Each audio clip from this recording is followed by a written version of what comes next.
What the hell you eating on that damn plate? What? She ate what? Let me tell you something. It's a setup. It's all a setup. Insanity. Insanity, I say. It is all insane. But will Josh reel Lily back in? Was Inky kind of an idiot to not recognize the signs? Yes, but we will get to that. But first, we're going to start with James and Tata, who... Is the wedding going to just make absolutely everything better, or is everything just stupid? Little bit of both. Well, not really, because it's not going to make everything better, but it is kind of stupid. But first, make sure you comment, like, subscribe, hit the bell for notifications. I appreciate all the support. Thank you so much. Let's get right into it and see how this wedding is just going to make magically everything okay for people who don't have money and said that they had to pay for the wedding. I mean, I don't know where they get this damn money tree, but I need one of those, for real. But it been really bothering me thinking about what James said about moving back to state. Why exactly? You have no money. No monies. No money's anywhere in sight, and you had to pay for the wedding yourself with the non-money you have. So aside from having debt for a car, do you now have more debt for paying for this wedding that you couldn't afford and you both said? You make no sense. This is how people get just racked with credit card debt, and yet you just think it's always going to be okay for some reason, except y'all are supposedly in these dire straits, and here we are. I get it's cheaper over there, but according to y'all, you had no money, and your parents were making you pay for it. Not that they should have paid for it, but they were just having y'all pay for it, which I still don't really exactly know how that happened. But now you're going to talk about you're upset because he wants you to go back to the States where he has a job and can provide. Okay, you stay with your family. He goes back to the States. Y'all break up. It is what it is, because that's what it's heading to. So I hope everything goes well today. Maybe if it does, crossed. It will make him feel the love of my family and feel he's home. What? Ooh, feel like he's home. Because why? And he better change his mind because I'm not going back. And there it is. And look at this. Look at it. I'm not going back. She says with a big smile on her face, knowing that they ain't got no money. She ain't got no job. I mean, maybe she can be the delivery person for the banana chips and just run back and forth for her parents, but they ain't giving her no money. Now, I guess they don't care because they're always going to give her a place to stay, but she's like, I'm home. Okay, if you want to stay there, fine, but y'all need to figure this out because this ain't going to work. Y'all just not having any money and yet never being able to figure out where you're going to live. So explain, because you kind of misled like he was going to be able to get paid, but he was also kind of an idiot for being like, how much does banana chip deliveries actually pay? Yeah, he didn't ask that question. My God, it's Aladdin number 2. Thanks. What the? I mean, come on, man. He definitely looks like Aladdin there. I mean, I get it. I had Sarper pegged as Aladdin, but I'm pretty sure he's more of an Aladdin than Sarper was. So, all right. I guess we have a theme here. Who let Mantis escape from the Guardians of the Galaxy franchise? You cannot tell me she don't look like Mantis. I don't know if anyone's a fan out there, but that's definitely Mantis for real. Anyways, great, traditional attire, having fun. That's all well and good, but this is all a big cover-up for what's really going on in the relationship. Namely, he doesn't want kids, but she does. Big problem. Can't come together on that one. It doesn't work very well. And then she wants to stay over there, but he's starting to accept that they can't stay over there because of finances. Another huge problem. Plus, the problem with her sister trying to constantly break them up. Plus, the parents constantly interfering. How is this going to exactly continue to go on and them have an actual healthy relationship marriage if they can't come together or at least have some sort of compromise on some of the biggest issues? Hint, it's not, because the fact is that she wants kids so bad. If he says, no, I don't want to have kids, she's going to have a resentment. It just is what it is. If you deprive her of being a mother, she is going to resent you for it, because she said how much she actually wants a family. And are you going to resent her if she doesn't leave and she stays over there and you either have to choose to leave or stay and not make money? So they need to figure these things out, or there are going to be resentments that hang over them their whole marriage. Feeding each other mean that everything that we do is we doing it together. Because we eating from one plate. What the hell you eating on that damn plate? What? She ate what? Let me tell you something. It's a setup. It's all a setup. Because you know what's happening right now? You are letting her eat off your plate. You know what that means? You are setting yourself up for a life of, hey, you know what? Let me try that. Can I eat some of yours? And you're like, no. Order your own.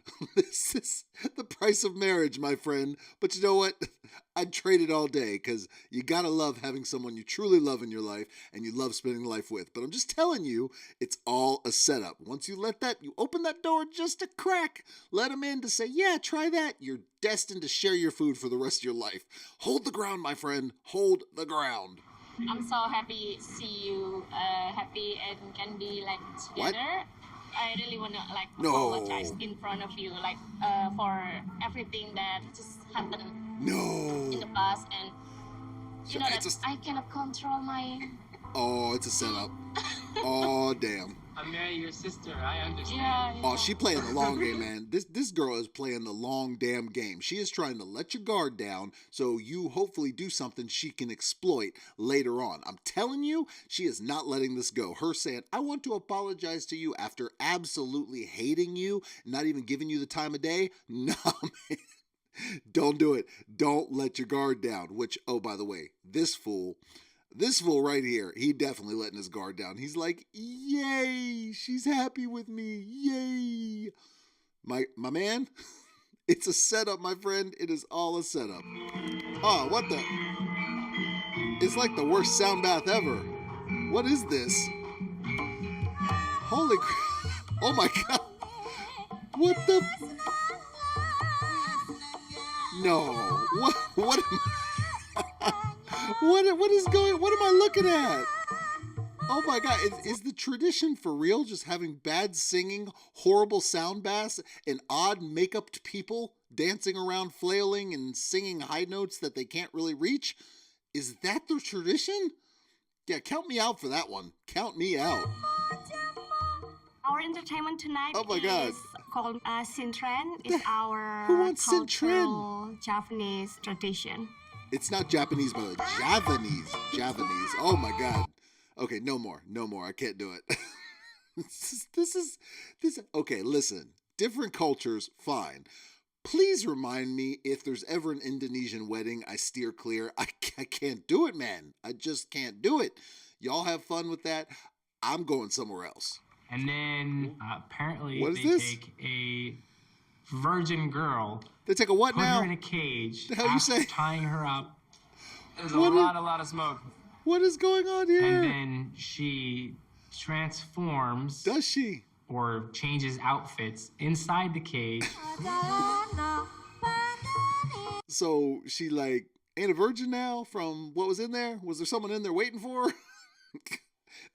They tied her up, put a rope around her neck or a little, string or whatever, and put her under a giant. It's one of those giant cup games. It's that shifts all around. Only it's I guess virgin. So the balls are actually virgin. So which one's the virgin under? Soup, slide a hand and stuff, and then comes out as an angel. What is going on? What? Am I on an acid trip? My God, I didn't relapse, did I? Please tell me so I can get somewhere to get some help quickly because I can't go back to that man.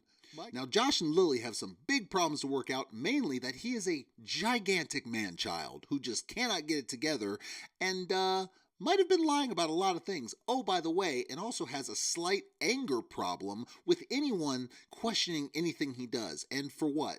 Because he's the greatest or something? Or he's entitled to people to listen to, the man-child that he is? I don't understand it. He has no business telling anyone what to do or getting bothered at anyone, let alone the daughter of your wife who is just concerned about her mom. And by the way, you marry your wife, you marry the daughter. Get used to it. 我认为我们昨天第一次的会面，当他提起这个事情，也许他的问题是非常快出来。Yeah, and what happened? 你就会变得很强烈的保护自己。Yes, he was. 所以你在指出你妻子的问题。Absolutely, he diverted all the attention away from him to her. So instead of talking about how he was talking to someone else, but they may or may not have been on a break, then he diverted it to her and stuff she did because he wasn't trying to face the music because the daughter was questioning him, and he didn't like that. She's absolutely right. And guess what? It just proves that he is a giant man-child. I was excited to meet Vivian. No, you weren't. And when we sat down, she came right at me with that question. Yeah, she asked you questions because, she was thinking you were cheating on her mom while you were still together. And I became defensive. Yes. So, that's my fault. Oh, is that what's your fault? I wish I handled it differently in that situation. No, you don't, buddy. I should have just answered the question. Listen. You and I have had that discussion. And that's our past. So, in essence, we've had this discussion. It's our past. It should be left in the past. Your daughter needs to get in her place. That's basically what he's saying. Now, if they decide they've had it, they're working through it, fine. But you got to give a little bit of grace to the daughter coming in wanting to protect her mother and saying, hey, what's the deal with this? I mean, you can't just be like, well, that's our past. What are you going to do? Getting all mad and then basically saying, your daughter's trying to break us up. She didn't even come at you really hard. She just had a question, was like, what's up with this? And instead of just answering and say, yeah, I'm not proud of it. We weren't together. I should have tried. Whatever you were going to say, you decided to get defensive. Say, your daughter's trying to break us up. Ah! Like, it was the most ridiculous thing I've heard. 那他有先说的，我大概只能听到40%听懂。She said I could only understand about 40% of what he was saying. 但是我可以看他的表情。Oh, you did? Look at that. 他 That's the 愿意面对自己的错误了。He's barely blinking. He's barely blinking. He's holding his eyes open until they water, and then he's acting like he's going to cry. Not a single tear came down. His eyes got watery, but not a tear came down. And she's like, oh, he's so emotional. I'm like, no, he's not. He is playing you. And then in the next shot, he's like, it's all cleared up. He's good. I get it, though. They're not like one continuous shot. I do understand that.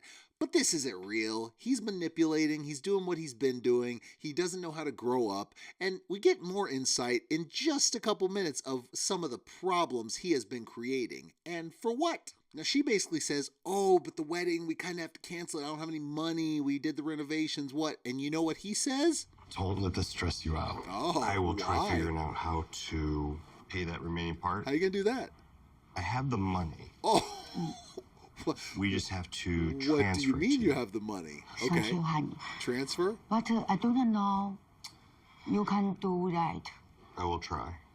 Because how? I have a small safety net. What do you mean you have a small safety net? You have completely acted like this whole time you have absolutely no money. You don't know what you're going to do. You feel worthless because you can't buy anything, but you have a small safety net that you've left in the United States in case this doesn't work out while she's building you a mansion over there? Like, what kind of this is no man. Like, I don't think I've ever found the biggest gathering of non-men than I ever have in 90 Day Fiance episodes. But you know what? Okay, Married at First Sight runs a tight ship, or tight gambit with it, runs right, whatever the phrase, runs head to head, side to side, parallel, whatever you want to say, with that of non-men, just man children that do not grow up, that are not being the protectors, being the providers, being the supporters, none of that, just selfish, narcissistic fools, man children. That's all we have in these certain shows. It's kind of ridiculous, and he is no better considering he's had money this whole time, and now he's going to all of a sudden drop what ends up being about $5,000 for this wedding. That's going to happen?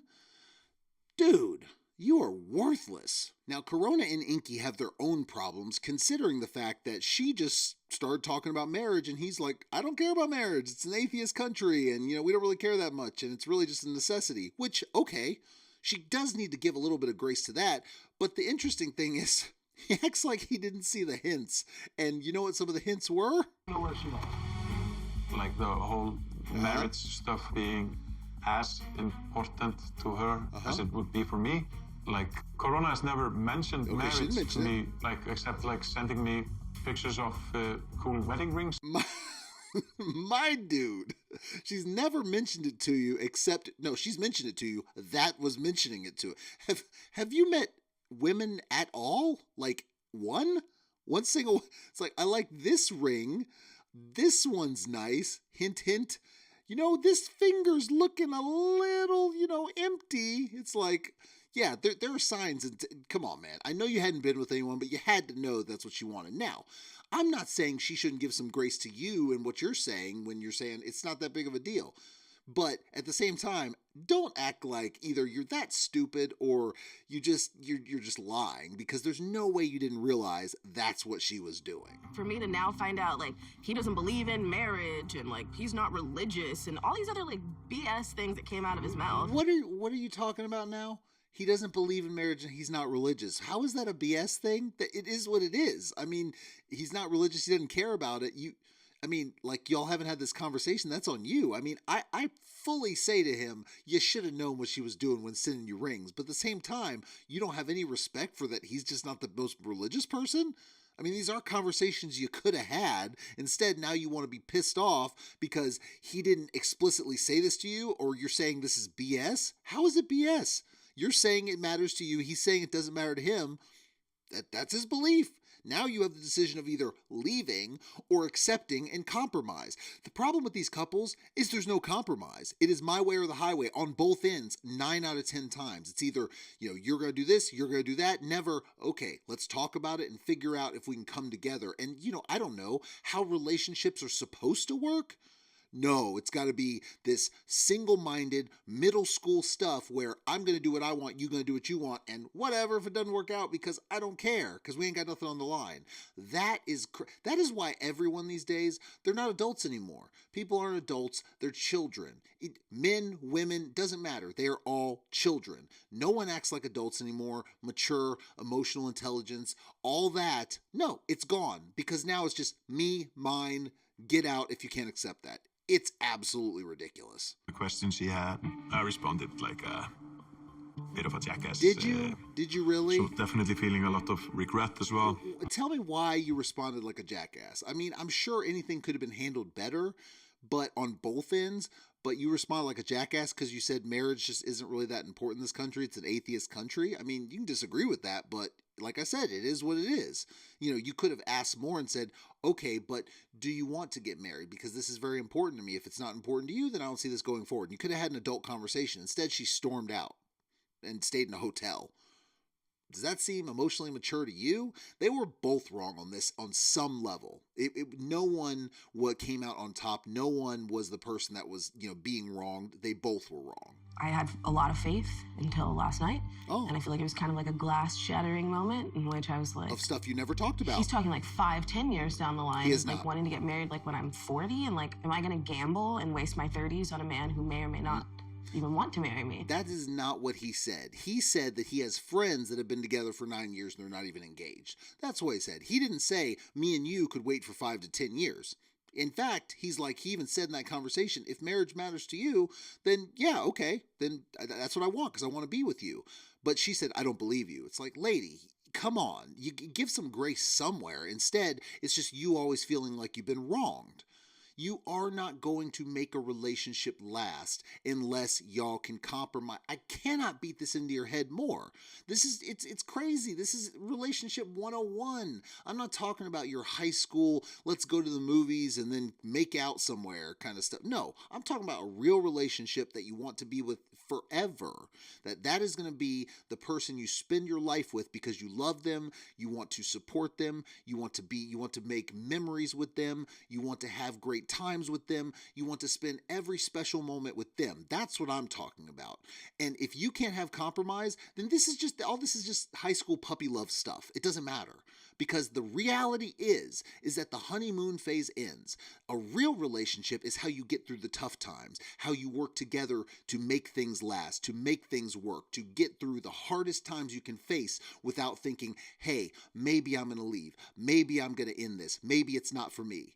That's what a relationship is. But no, if you have something that you're ready to cut and run because you just figured out that he might not care about religion, and you're like, I'm not even going to inquire about it, this may not work, yeah, you have no business being in a relationship at all, and you don't have a clue what you're doing. Needless to say, all these couples, they just, you know what? They need counseling. They need therapy, couples counseling. I don't know. You know what? come talk to me. I'll give them a little insight on how to make their relationship work, because none of them have a clue. And until they do, we are just going to see nonstop television of it's entertaining, but nothing ever lasts. But you know what? It's all good, because I'm here for it if that's what they want to do. But you know what? Hey, you want to come and get a little counseling with your buddy? I'm here for that too. Thank you for joining me. I appreciate all the support. Make sure you comment, like, subscribe, hit the bell for notifications, and I will see y'all next time.